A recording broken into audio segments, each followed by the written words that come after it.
أهلا وسهلا بكم من جديد. عدنا والعود أحمد، والله العود مصطفى. المهم الآن راني نكلم فيكم من الدبابة، من القناة الرسمية اللي عرفتوني بها طيلة سنتين كاملتين تقريبا، وأنا نخاطب فيكم من خلالها. تعرضنا إلى كما تعرفون في خلال شهر رمضان، والحمد لله كما يقول المثل ما يجيبها إلا رجالها، وفعلا جابوها رجالها ورجعت. حبيت فقط إطلالة خفيفة ظريفة منا نكلمكم. طبعا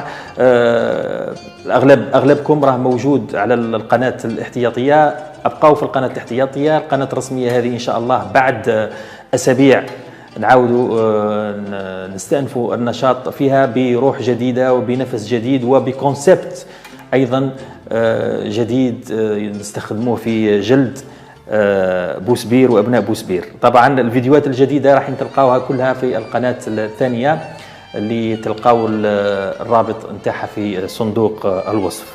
قبل ما نمشي خلينا نضحكوا شوية على أولاد بوسبير الكذابين. أنا قلت لكم سلاحهم هو الكذب ولا شيء غير الكذب.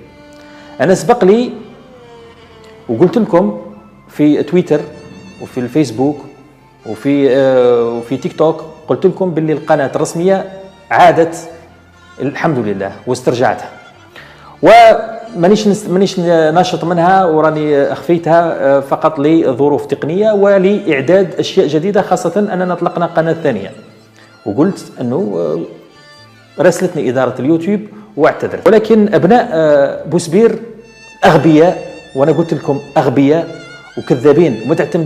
ما تعتمدوش على